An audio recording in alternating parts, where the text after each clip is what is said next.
Hello friends, welcome to The Point. In today's session, let's discuss about poverty as a challenge. So in this session, poverty as a challenge, it deals with the most difficult challenges that is faced by our country and many other countries, and that is called poverty. So we can say that poverty is not having enough material possession or income for a basic needs. So poverty, it may include social, economic and political elements. Absolute poverty, it is a complete lack of means necessary to meet the person's basic needs like food, clothing and shelter. There are two typical cases of poverty. One is urban case and the other is rural case. With examples, let's see about these two types of poverties. A person called Ram, he lived in a city and he is a daily wage laborer. And let's say he is a daily wage laborer and he manages to earn around 1500 per month. So with this 1500, he has to maintain house rent, electricity bill, education of his children, basic needs and so on. So which is impossible to satisfy all these needs within his income. Rural case. Let's imagine a person Gopi is living in a village and he is a landless laborer and his income is not fixed. At times they get paid only 50 rupees per day, that too when he had heavy work, and sometimes he is jobless. So if there is work, he earns up to 50, and this is also not constant. It may be varying from 30 rupees to 50 rupees. So even with this income, it is not possible for Gopi to maintain his family, to take care of clothing, and even it is hard for him to purchase food grains to his family. In these two cases, there are many dimensions of poverty, and they show that the poverty means hunger, lack of shelter. Poverty also means lack of clean water and sanitation facilities. It means a lack of regular job. Poor people are in a situation in which they are ill-treated at almost every places. In the farms, in factories, government offices, railway stations and so on. One of the biggest challenge that our country is facing is to bring millions of people out of this poverty. And Mahatma Gandhi, he always insisted that India would be truly independent only when the poorest of its people become free of human suffering. Poverty, as it is seen by social scientists, indicators that are used to relate to the levels of income and consumption. But now the poverty, it is looked through other social indicators like illiteracy level, lack of general resistance due to malnutrition, lack of access to healthcare, lack of job opportunities, lack of access to safe drinking water, sanitation and so on. So analysis of the poverty, it is based on social exclusion and vulnerability. Social exclusion. So according to this, the poverty, it is seen in terms of the poor people having to live only in the poor surroundings, with the neighbors also being poor people. So these people, they don't enjoy a social equality. Social exclusion, it can be a cause as well as a sequence of. So in this process, the individuals or the groups, they are excluded from the facilities, benefits and opportunities that are enjoyed by others. Next comes vulnerability.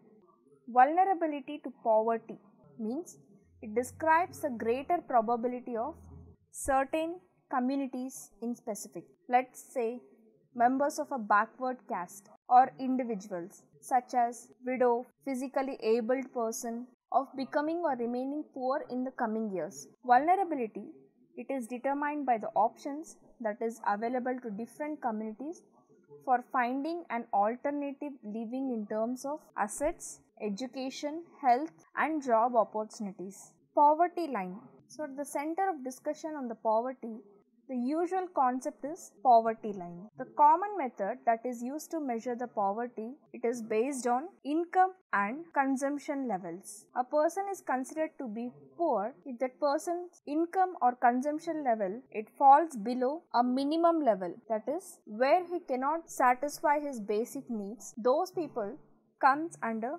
poverty line. So each and every country uses an imaginary line that is considered appropriate for the existing level of development. For example, a person having a car in United States may be considered poor. Why? Because he is not having a luxurious car. But in India, a person owning a car is still considered as luxury. So that is why each country has set different standards for poverty. While determining the poverty line in India, the minimum level of food requirement, clothing, footwear and so on, they are determined for basic living. So these physical quantities, they are multiplied by their prices in rupees. The present formula for food requirement is estimated by the poverty line and it is based on desired calorie requirement of a person. The calorie, it needs to vary depending on the age, sex and the type of work that the person does, and it is different for urban areas and it is different for rural areas. The accepted average calorie requirement in India is 2400 calories per person per day in rural areas and 2100 calories per person per day in urban areas. Poverty estimates. So from this table, there is a substantial decrease in poverty ratios in India, about 45% in the year 1993-94 to 37.2% in 2004-05. The proportion of poverty below poverty line still low, about 22% in 2011 and 12. So if this trend continues, people below the poverty line, they may come down to less than 20% in the next few years. Vulnerable groups. The proportion of below poverty line is also not same for all the social groups and economic categories in India. Social groups which are most vulnerable to poverty are scheduled caste and scheduled tribes. Similarly, among the economic groups, the most vulnerable groups are rural agricultural labor households and the urban casual labor households. So this graph, it shows the percentage of poor people in all these groups. The average for the people below poverty line for all the groups in India is 22 and 43 out of 100. Those who belongs to scheduled tribes and those who are not able to meet their basic needs. And similarly, 34% of the casual workers in urban areas are below the poverty line and about 34% of the casual labor form in the rural areas and 29% of the scheduled caste are also poor.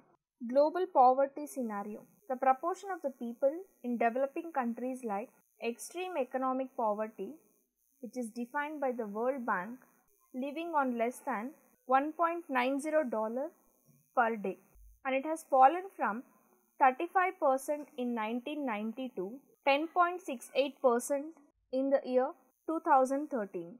So poverty declined substantially in China and Southeast Asian countries, and as a result of rapid economic growth and massive investment in human resource development. Causes of poverty. There are number of causes for widespread poverty in India, and one of the historical reason is low level of economic development under the British colonial administration.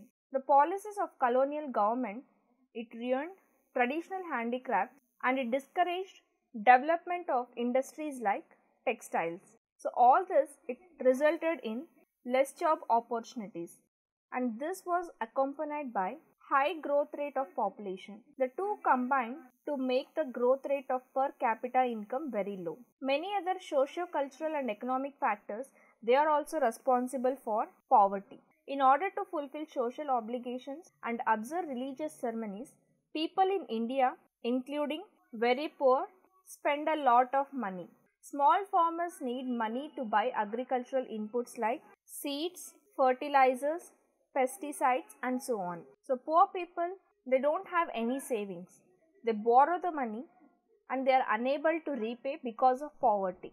Anti-poverty measures. So removal of poverty. It has been one of the major objectives of Indian developmental strategy. And the current anti-poverty strategy of the government, it is based on promotion of economic growth, targeted anti-poverty programs. Economic growth, it widens opportunity and it provides resources that is needed to invest in human development. This also encourages people to send their children, including the girl child, to schools in the hope of getting a better economic returns. Growth in agricultural sector is much below expectations. This has direct bearing on poverty as large number of people live in villages and they are dependent on agriculture. So in this circumstance, there is a clear need for targeted anti-poverty programs, and there are so many schemes which are formulated to affect poverty directly or indirectly, and some of them are worth. Let's say Mahatma Gandhi National Rural Employment Guarantee Act 2005. So this act, it aims to provide 100 days of wage employment to every household to ensure livelihood security in rural areas. It also aimed at sustainable development to address the cause of the drought, deforestation and soil erosion. Next comes Prime Minister Rozgar Yojana. So this is another scheme which was started in the year 1993, and the aim of this program is to create a self-employment opportunities for the educated unemployed youth in rural areas and small towns. So the people are helped in setting up small business and industries. Rural Employment Generation Program, REGP. This was launched in the year 1995, and the aim of this program is to create a self-employment opportunities in the rural areas and small towns. The target of creating 25 lakhs new jobs has set for the program under the 10th 5-year plan. Swarna Jayanti Gram Swarojgar Yojana. So this was launched in the year 1999, and the aim of this program brings the assisted poor families above the poverty line by organizing them into self-help groups through a mix of bank credit and government subsidy. And Pradhan Mantri Gramodaya Yojana, PMGY. This program, it was launched in the year 2000. So this gives an additional central assistance, and this is given to the states for basic services such as primary health, primary education, rural shelter, rural drinking water and rural electrification. Another important scheme is Antyodaya Anna Yojana, AAY. So these are the cards that are issued to the poorest of the poor families, those who are living in rural areas and urban slums. Under this card, the government gives a basic food items to the people who are the holders of AAY card. The challenges ahead of poverty. So poverty, it has certainly declined in India, but the poverty reduction, it remains India's most compelling challenge. Poverty reduction, it is expected to make a better progress in the next 10 to 15 years, but this would be possible mainly due to higher economic growth, increasing stress on universal free elementary education, declining population growth, increasing empowerment of women and so on. The official definition of poverty, it captures only a limited part what poverty really means to people. It is about a minimum subsistence level of living rather than a reasonable level of living. Eradication of poverty, it is always a moving target. Hopefully, we'll be able to provide the minimum necessary in the terms of only income to all the people by the end of the decade. So the target will move on for many of the bigger challenges that still remain, like providing healthcare, education and job security for all. So this will be even a bigger task. In the next session, let's discuss about food security in India. Thank you.